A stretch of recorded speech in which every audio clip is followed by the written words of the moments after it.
चोट बहुत लगी थी साहब, उनको जहर भी पिलाया गया था और जो पेशाब करके भी उनको लोग पिला दिए थे। पानी पानी मांग रहे थे, जब उनको बोला कि मुझको प्यास लगी पानी पिला दो, उन लोगों ने पेशाब करके उनको पिला दिया था, जहर भी खिला दिया था। मुंह से खून आ रहा था, नाक से खून निकल रहा था, मुंह से गेजान निकल रहा था। चार चार बच्चे लेकर अब तो मेरा कुछ भी सब कुछ चला गया, टूटा फूटा घर भी पड़ा, सब कुछ गिर रहा है। मैं कैसे गुजारा करूंगी साहब, कैसे हमारे बच्चे पढ़ेंगे लिखेंगे, कैसे शादी ब्याह होगा साहब। मैं तो उन्हीं के सहारे जी रही थी।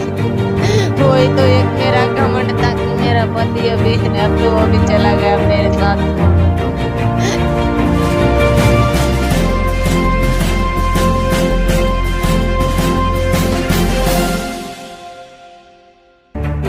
साथियों, वही चाचा जो एक भतीजे को उंगली पकड़ के चलना सिखाता है, वही चाचा जो बच्चे को जाके टॉफी बिस्कुट दिलाता है, लेकिन आज वही चाचा वही अपने सगे भतीजे को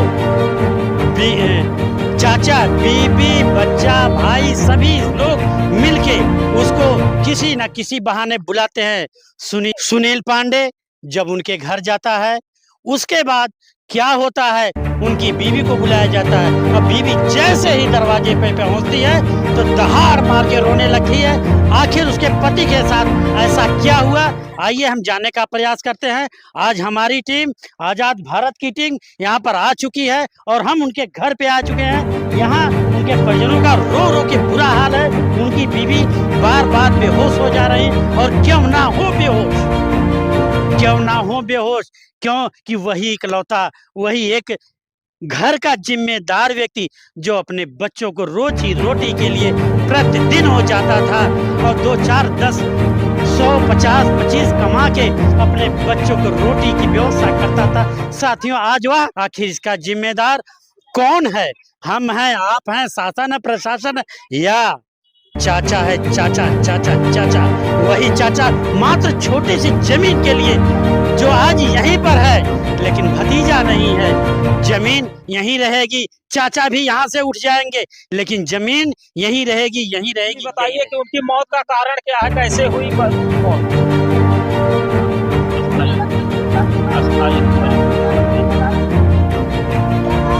ये पुराना मैटर था साहब, विवाद था खेती बाड़ी के लिए, खेती का मैटर था साहब। ये लोग दुश्मनी साध रहे थे हमेशा हमारे आदमी के साथ, नाजायज कहीं भी चोरी चकारी होती थी मेरे आदमी के ऊपर लगा कर इनको जेल भिजवा दिए थे, इनके ऊपर केस भी कर दिए थे 8-10 दिन। हमने छुड़वा कर उनको लाया है।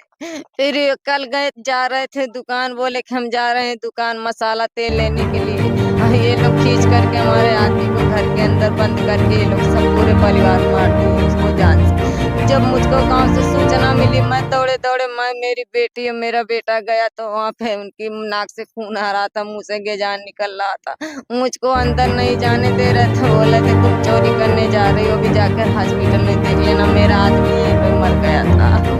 अच्छा, बताइए, जब घटना हो गई उनके साथ, उनकी हत्या कर दी गई, तो आपको जानकारी कैसे हुई, कौन बताया आपको? गांव से एक आदमी आया था, बुढ़ा आदमी, बुजुर्ग। क्या बोले वो चिल्ला के बुला रहे थे, फलाने कोई नहीं हमारे घर पे था, हम ही थे, केवल मेरे 2 बच्चे थे, 2 बच्चे ननिहाल में रहते थे। तो जो विवाद का कारण था वो जमीन ही थी? जमीन ही थी साहब, जमीन थी। ये कब से चल रहा था? ये बहुत पुराना मैटर है साहब। फिर भी कितना? बहुत साल हो गया है साहब।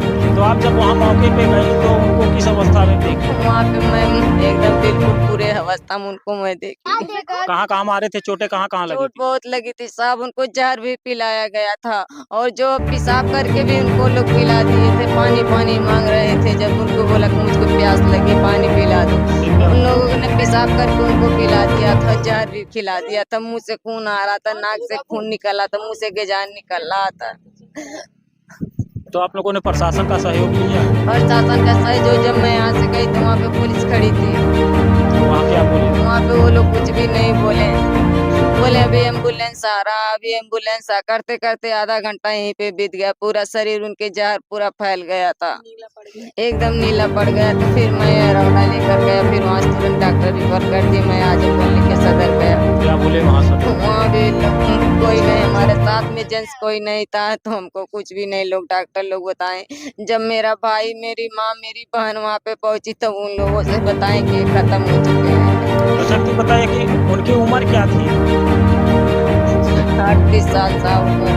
बच्चे उच्चे अभी हैं? बच्चे 4 बच्चे, एक बेटी यहाँ पे है, ये बड़ी वाली बेटी अभी हाँ, एक ये बेटी अभी, एक 5 साल का बेटा है।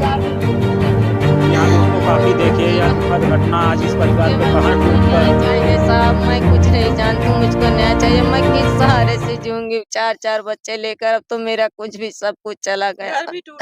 टूटा फूटा घर भी पड़ा, सब कुछ गिर रहा है। मैं कैसे गुजारा करूंगी साहब?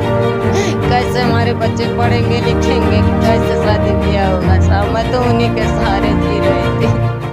वही तो एक मेरा घमंड था कि मेरा पति अभी है, अब तो वो भी चला गया, अब मेरे साथ कौन है? मैं तो बिल्कुल अकेला हो गया। मुझको न्याय चाहिए साहब, मुझको केवल न्याय चाहिए। जैसे हम जंगल पर हैं, उसी तरह से वो लोग भी जंगल पे है। जैसे हमारे निर्दोष पति के वो लोग मारे हैं करिया दरस, उसी तरह से उनका बच्चा सब कुछ मर जाए, उनका घर दुआर सब कुछ बर्बाद हो जाए साहब। बिना बापे के लइका हमार चाटे हो गए ना, बिना मर्दे के हम पागल बन गए। हमरे आगे पीछे कौनो सहारा ना साहब। तोरे लोन का सहारा हुआ साहब, रोज गुड़ की धमकी दे, रोजगारी दे, तो के मरवा दे, तो के मरवा दे, लेकिन हम ना जानत रही है। यानी ऐसी वारदात मारने का प्रयास पहले भी कर चुकी है? कर चुके थे साहब, पहले भी कर चुके थे। तो आप लोगों ने प्रशासन का सहयोग नहीं लिया था? कोई सुनवाई नहीं हो रही थी, क्योंकि उनके पैसे दे रहे थे, वो बहुत अमीर आदमी, उनके पास पैसा, उनका बेटा सब लोग कमा रहे हैं। हम तो गरीब आदमी, हमारे पास कहाँ पैसा है?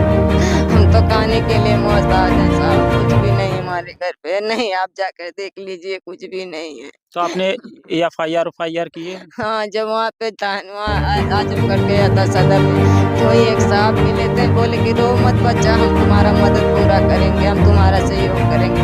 तो वही जो है फोन वोन करके वही सब कुछ बताएं, लिखाएं, पढ़ाएं, कागज हो गए, तब फिर इधर से सब लोग पहुंचे हमारे घर से। तो अभी गिरफ्तारी हुई कि नहीं जो लोग हैं? नहीं, गिरफ्तार तो हो गए, सुन रहे अभी हम देखे नहीं, क्योंकि उनका घर गाँव में है साहब। तो आपने FIR कितने लोगों के नाम? पूरा परिवार के लिए कर दिया। पूरा परिवार? हाँ साहब, अभी पूरा गिरफ्तार? परिवार सब लोग भी मिलकर ही मारे थे। उनके 3 बेटे, राम सकल की बीवी, राम सकल की बेटी, राम दरस का और बीवी और राम दरस। अभी गिरफ्तारी कितने लोगों की हुई आपकी जानकारी? जानकारी साहब हमको कुछ नहीं जानकारी है साहब। अभी नहीं कोई जानकारी? नहीं, हमको जानकारी नहीं, कितने लोग गिरफ्तार हुए हैं, कितने लोग भाग गए हैं। तो आप न्याय के तौर पे क्या प्रक्रिया में न्याय के तौर पर मुझको केवल न्याय चाहिए। जैसे हम रो रहे हैं, उसी तरह से राम सकल और राम दरस भी रोए अपने बच्चों के लिए, वो लोग भी झंखे कर पे। हम तड़प तड़प के, मेरा पति मर रहा था, केवल आंख से आंसू गिर रहा था, कुछ भी नहीं बोला मुझसे एक जवान। नाक से खून निकल रहा था, मुंह से गेजार निकल रहा था, जहर पिला दिए थे। पानी भी नहीं पिलाए, उसको पेशाब करके पिला दिया। उनका बेटा ने कहा तुमको हम पानी पिलाएंगे। हम जब गए वहाँ पे, हमको अंदर नहीं जाने दे रहे थे, बोले तुम जाओगी चोरी करने, तुमको नहीं जाने देंगे हम अंदर। कौन बोल? वही राम सकल बोल रही थी, राम सकल की बीवी बोल रही थी, कह रही थी जैसे हम रो रहे हैं वैसे तुम भी रोगी। वहाँ पे जब मौजूद बेटी मेरी पहुंची तो पूरा एकदम लथर पथर थे, एकदम शरीर से एकदम से पूरा गीला गीला हो गया था उनका कपड़ा, ये सब उठ फट गया था उनका टी-शर्ट एकदम से। ये घटना कहाँ हुई? घटना गांव में हुई थी, घर के अंदर बंद कर दिए थे। उसमें कैद हुआ है। 2 जगह मारे साहब, एक बाग में मारे, वहाँ से फिर खींच करके लाए, ला करके अपने घर के अंदर कवाड़ी के अंदर बंद करके मारे। बोले कि हमारे घर में आ रहे थे चोरी करने के लिए साहब। जी हाँ दोस्तों, काफ़ी देखिए यह दुखद घटना है कि आज इस परिवार पे देखिए कहाँ टूट गया है कि यहाँ 4 बच्चे आज यतीम हो गए और ये महिला विधवा हो गई। आखिर इन बच्चों को कल्पना कैसे की जाए फ्यूचर भविष्य में? देखिए आज अंधकार में डूबता हुआ दिखाई दे रहा।